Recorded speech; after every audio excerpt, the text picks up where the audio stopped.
एक समय की बात है। एक गांव भूकंप में उजड़ गया। सभी सड़कें और घर पूरी तरह नष्ट हो गए। पूरा गांव छिन्न भिन्न हो गया था। इस कारण गांव वालों को विवश होकर अपने घर छोड़कर कहीं अन्य स्थान पर बसना पड़ा। खाली जगह देखकर चूहों ने उजड़े हुए घरों में रहना शुरू कर दिया। जल्दी ही उनकी संख्या सैकड़ों और हजारों में हो गई। उजड़े हुए गांव के निकट एक बड़ी झील थी।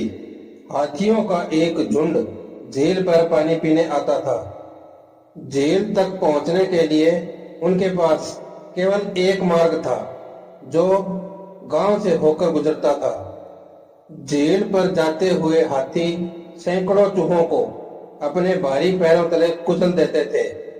हाथियों के इस कृत्य से चूहों की आबादी पर बुरा प्रभाव पड़ने लगा। समस्या दिन पर दिन विकट होती जा रही थी। इस समस्या को सुलझाने के लिए चूहों ने एक सभा आयोजित की।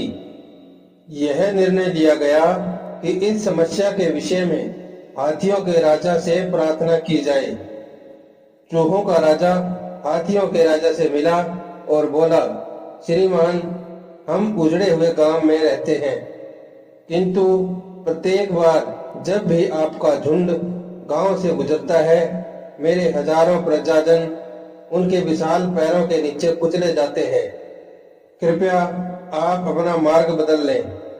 यदि आप हमारी बात मान लेंगे तो हम वचन देते हैं कि जब भी आपको हमारी आवश्यकता होगी, हम आपकी मदद करेंगे। यह सुनकर हाथियों का राजा हंस पड़ा और बोला, तुम चूहे हम जैसे विशालकाय हाथियों की मदद के लिए बहुत छोटे हो, किंतु कोई बात नहीं, हम तुम्हारी मदद के लिए अपना मार्ग बदल लेंगे और तुम्हें सुरक्षित रखेंगे।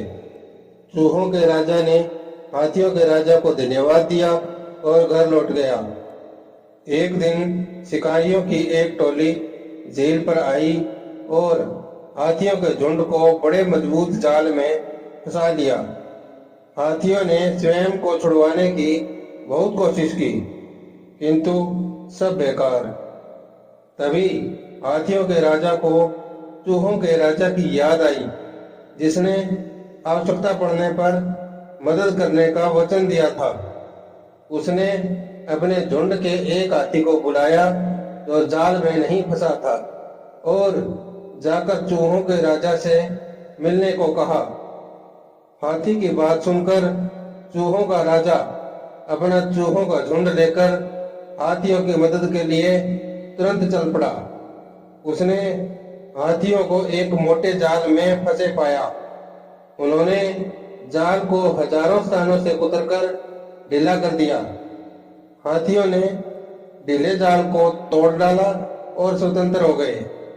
वे उनकी मदद के लिए चूहों के बहुत कृतज्ञ थे और सदा के लिए उनके मित्र बन गए।